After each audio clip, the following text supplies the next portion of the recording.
Toutes les routes ne sont pas faites pour être sûres. Il y a des routes dans le monde où une seule mauvaise manœuvre peut te faire tomber dans le ravin. Il y a des autoroutes qui disparaissent sous la mer et il y a des itinéraires que même les compagnies d'assurance refusent de te laisser emprunter. Dans cette vidéo, nous allons explorer certaines des routes les plus dangereuses de la planète. Des cols de montagne étroits de l'Himalaya jusqu'au désert, arides sans aucun service de secours, sur des centaines de kilomètres. Et plus la liste avance, plus tu te demanderas pourquoi il y a encore des gens prêts à passer par là. Avant de commencer, merci de liker cette vidéo et de t'abonner. C'est très important pour nous, les créateurs de contenu. Merci beaucoup. Et maintenant, commençons. Route du tunnel de Guoliang, Chine. La route du tunnel de Guoliang se trouve dans les montagnes Taihang dans la province du Henan. Avant la construction du tunnel, il était presque impossible pour les habitants du village de Guoliang d'entrer ou de sortir. Le seul passage à l'époque était un escalier raide taillé directement dans la falaise, connu sous le nom d'échelle du ciel. Au début des années 1970, les habitants auraient demandé à plusieurs reprises l'aide du gouvernement pour avoir une route convenable. Mais selon les rapports sur l'histoire du lieu, aucun financement ni approbation n'a été accordé immédiatement. Alors, les villageois ont pris les choses en main eux-mêmes. 13 habitants ont commencé à creuser un tunnel sur le flanc de la montagne. Ils n'avaient aucune formation officielle en ingénierie. Sans équipement moderne, ils utilisaient seulement des marteaux, des outils de sculpture et de simples outils en acier, tout en étant suspendus au bord de la falaise. Le projet a duré près de 5 ans. En 1977, le tunnel a été officiellement ouvert et il est encore connu jusqu'à aujourd'hui. En tant que l'une des routes les plus dangereuses de Chine, la route est inégale et certaines parties sont étroites.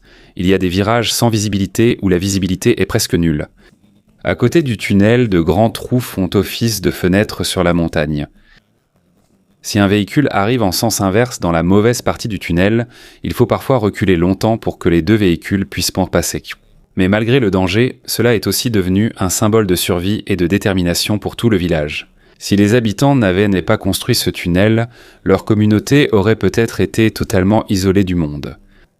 Passage du Gois. France. Le passage du Gois est une route de plus de 4 km qui relie la France continentale à l'île de Noirmoutier. À marée basse, cela paraît être une route côtière ordinaire, mais en quelques heures, elle sera totalement recouverte par l'océan Atlantique. Cela se produit 2 fois par jour. Selon les autorités locales en France, il n'y a qu'une période précise pendant laquelle il est sûr de passer par ici. C'est pourquoi des horaires de marée et des panneaux sont installés aux 2 extrémités. Pourtant, certains automobilistes restent piégés malgré ces avertissements. Dans différentes parties du passage du Gois, de hautes tours de sauvetage ont été construites pour ceux qui se retrouvent coincés lorsque l'eau monte. Les conducteurs bloqués montent là-haut en attendant un bateau de sauvetage ou que la mer se retire. Vu d'en haut, on dirait vraiment que l'océan engloutit toute l'autoroute. Mais étonnamment, elle est encore utilisée jusqu'à aujourd'hui. Même s'il existe un pont moderne construit dans les années 1970 pour traverser vers l'île en toute sécurité, de nombreux touristes et locaux choisissent encore de passer par le passage du Gois car c'est un itinéraire plus court et plus pittoresque. Route de la montagne Tianmen, Chine. Vue d'en bas, la route ressemble à une simple ligne alors qu'elle serpente en montant le long du flanc de la montagne très escarpée dans la province du Hunan. Mais si tu comptes chaque virage, tu comprendras pourquoi elle est célèbre dans le monde entier. 99 virages en épingle à cheveux. La route de la montagne. Tianmen grimpe de plus de 1000 mètres depuis le fond de la vallée jusqu'au sommet de la montagne. Et à mesure que tu montes, tu as l'impression que la terre disparaît peu à peu sous la voiture. L'une des destinations les plus célèbres là-bas est la grotte Tianmen, plus connue sous le nom de Porte du Ciel. C'est une immense ouverture naturelle directement dans la montagne. Selon les archives historiques de la Chine, elle s'est formée après l'effondrement d'une partie de la falaise au IIIe siècle après JC en raison de l'énorme trou dans la roche. On peut clairement la voir depuis la ville quand le temps est clair. Comme le nombre de touristes a augmenté dans la région, une route d'accès plus large vers la montagne a été nécessaire. Ainsi, au début des années 2000, l'actuelle route de montagne moderne a été construite. Il y a des parties où la montée est tellement raide que toute la voiture semble pointer vers le ciel. À certains virages, la rambarde de sécurité est très mince. Dans d'autres sections, un ravin borde la route. Sous la pluie ou le brouillard, la visibilité baisse encore plus. Encore plus surprenant, chaque jour, de grands bus touristiques pleins de passagers passent ici. Pendant que le chauffeur franchit un à un les 99 virages abrupts, la plupart des passagers restent silencieux, tenant fermement la coudoir. Bien que cela paraisse risqué, cet endroit est aussi devenu populaire pour des démonstrations de pilotage acrobatique et des courses d'exhibition. Il y a même certains conducteurs professionnels qui ont tenté de parcourir tout le trajet en un temps record. Mais pour une personne ordinaire, il suffit simplement de descendre ou de monter cette montagne pour ressentir à quel point la voiture est si petite comparée à l'immensité des précipices tout autour. Trollstigen, Norvège, une route de montagne digne d'un film fantastique. Des routes étroites, des montagnes escarpées, de puissantes cascades et des murs de neige parfois plus hauts que la voiture elle-même. Voici la Trollstigen, ce qui signifie l'échelle des trolls. Toute la route comporte une série de 11 virages en épingle à cheveux en montant la montagne. Par endroits, la route est presque à voie unique et longe la montagne, exposant certaines zones aux chutes de pierres et avalanches. Les autorités norvégiennes indiquent donc que la Trollstigen reste fermée une grande partie de l'année en raison de la neige, de la glace et des conditions météo extrêmes. Elle ne rouvre généralement qu'à la fin du printemps ou au début de l'été. La cascade Stigfossen tombe juste à côté de la route.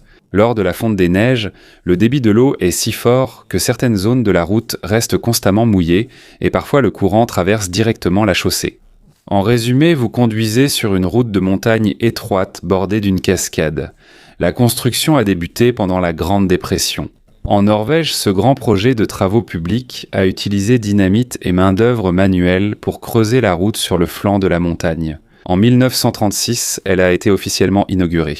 Jusqu'à aujourd'hui, c'est toujours l'une des routes touristiques les plus fréquentées du pays. Il y a même une plateforme d'observation en haut d'où l'on peut voir toute la route en zigzag pendant que la cascade tombe le long de la montagne. Bien que la Trollstigen soit moderne et entretenue, le danger persiste. Skipper's Canyon Road, en Nouvelle-Zélande.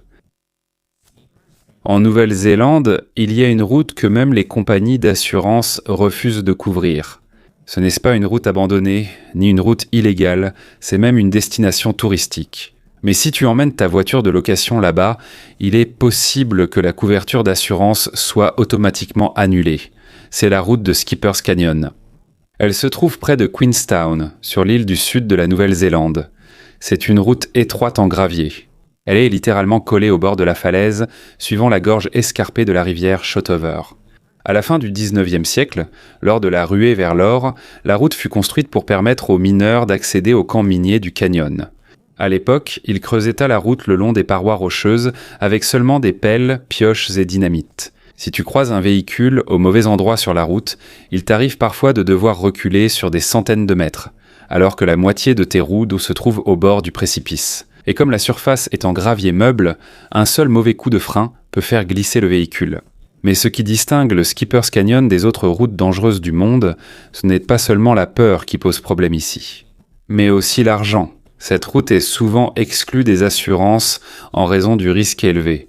Si tu as un accident ici avec une voiture de location, tu pourrais être personnellement responsable des dégâts et des frais de récupération. À la place, ils se joignent à des visites guidées.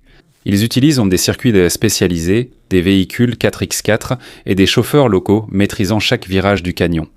Et selon de nombreux visiteurs, après seulement quelques minutes de trajet, tu comprendras tout de suite pourquoi les compagnies d'assurance refusent de couvrir cela. Fairy Meadows Road, Pakistan. Les Fairy Meadows au Pakistan. Quand tu vois l'endroit, tu pourrais penser que c'est juste une carte postale. De vastes prairies verdoyantes, d'épaisses forêts de pins, et en arrière-plan se dresse l'immense montagne du Nanga Parbat, dans l'Himalaya. Mais avant d'atteindre cette vue, tu dois d'abord traverser l'une des routes de montagne les plus dangereuses d'Asie. L'itinéraire commence au pont de Rikot, près de l'autoroute du Karakoram. Ensuite, les visiteurs embarquent dans des jeeps locales pour emprunter la route étroite et rocailleuse qui monte sur la montagne. À certains endroits, la route n'est guère plus large que la jeep elle-même. D'un côté, il y a la paroi de la montagne. De l'autre côté, c'est une descente abrupte vers le profond ravin de la rivière Indus. Il n'y a pas de barrière en béton. Il n'y a pas de garde-corps.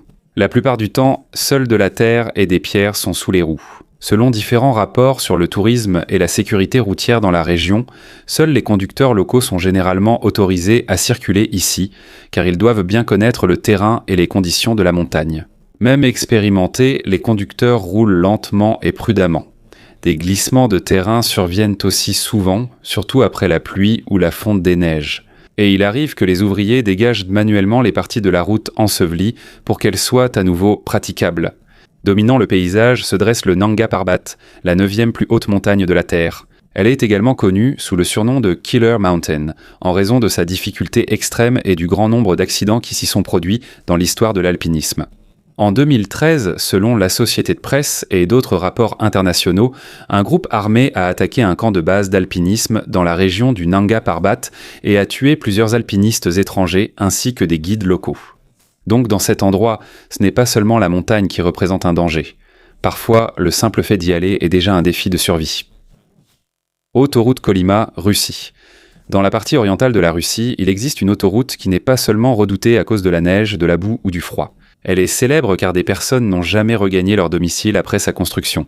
Il s'agit de l'autoroute Kolyma, surnommée la route des ossements. Cet itinéraire s'étend sur plus de 2000 km et traverse certains des endroits les plus reculés et les plus froids de la Sibérie et de l'extrême-orient russe. En hiver, la température ici peut descendre sous la barre des – 50 degrés Celsius. Des années 1930 aux années 1950, une grande partie de la route de la Kolyma a été construite grâce au travail forcé issu du système de goulag soviétique. Selon les historiens et diverses recherches sur les camps de travail soviétiques, des milliers de prisonniers ont été envoyés dans la région pour extraire de l'or et construire des infrastructures dans des conditions extrêmes. Beaucoup sont morts de faim, de maladies, du froid, du surmenage et de mauvais traitements dans les camps de travail. Les estimations des historiens sur le nombre total de morts ne sont pas exactement les mêmes, mais les archives historiques montrent clairement que le coût humain du projet a été immense. Et c'est de là que vient le surnom de la route des ossements. En été, lorsque le pergélisol sous la terre fond, certaines parties de la route deviennent de la boue épaisse. Des camions restent coincés plusieurs jours, attendant les secours ou que la boue sèche. En hiver, la route devient un désert de glace. Certains endroits nécessitent de parcourir des centaines de kilomètres avant de trouver une station-service, un garage ou un hôpital. Souvent, il n'y a aussi aucun réseau pour les portables. Le long de certaines parties de l'autoroute, on peut encore voir d'anciens camps de goulag abandonnés, des baraquements en ruine, des miradors et des bâtiments lentement engloutis par la forêt. C'est un rappel discret du prix payé par ceux forcés de construire cette route, une attente silencieuse le long du chemin. Sur la route des ossements, tu n'affrontes pas seulement la nature, mais aussi le poids de l'histoire. Canning Stock Route, Australie. En Australie, il existe une route où il ne suffit pas simplement de faire le plein avant de partir. Parce que si tu te trompes dans tes calculs ici, il se peut qu'il n'y ait plus de station-service pendant près de 2000 km. Voici la Canning Stock Route, une très longue piste désertique qui traverse certaines des régions les plus sèches et les plus isolées de l'ouest australien. La route traverse le grand désert de sable et le désert de Gibson, deux endroits connus pour leur température extrême et leur terrain extrêmement difficile. Et même si on l'appelle une route, ce n'est pas une route au sens habituel du terme. Sur de nombreux tronçons, ce ne sont que des traces de pneus dans le sable. Il n'y a pas d'asphalte, pas de lampadaire, pas de signal pour les téléphones portables. Et sur cette très longue distance, tu ne verras aucune ville ni service d'urgence. Donc pour ceux qui voyagent ici, ça ressemble plus à une expédition de survie qu'à un simple road trip. Selon l'histoire de la route, elle a été construite au début des années 1900 sous la direction d'Alfred Canning comme route pour le bétail vers les marchés du sud de l'Australie. Ils ont construit une douzaine de puits tout au long du désert pour fournir une source d'eau aux animaux et aux voyageurs. Jusqu'à aujourd'hui, certains de ces anciens puits sont encore utilisés comme principaux points de repère sur la route, mais toute l'eau là-bas n'est pas potable. Il y a certains puits qui sont salés, contaminés ou presque hors d'usage. C'est pourquoi les voyageurs expérimentés emportent toujours du matériel de purification d'eau comme élément de leur équipement de survie. Un autre des adversaires les plus difficiles ici, ce sont les dunes de sable. Il y a plus de 800 dunes que les véhicules doivent traverser.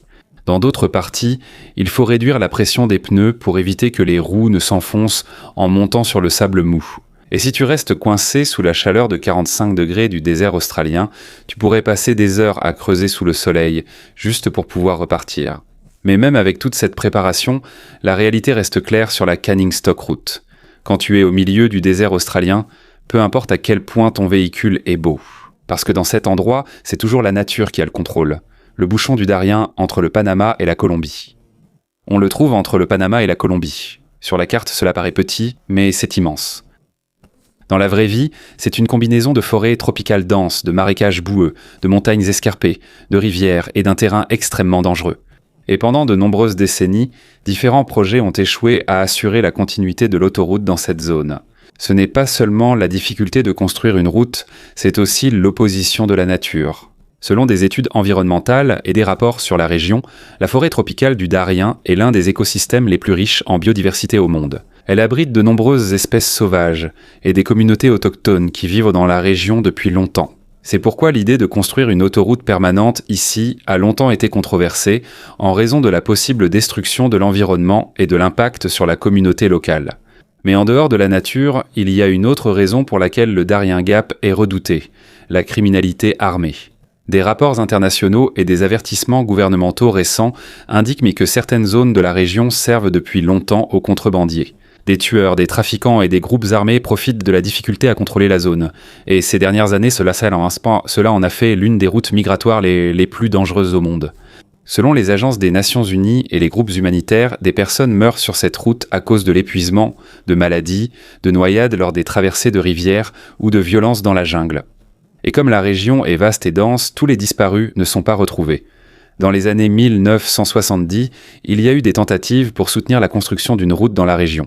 Mais selon des rapports historiques, le projet a également été abandonné en raison de la difficulté extrême du terrain, du risque de maladie et des coûts très élevés.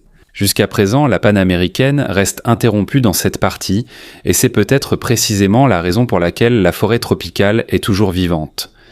Parce qu'il existe des lieux dans le monde qui, malgré la puissance de notre technologie, ne se soumettent toujours pas totalement à nous.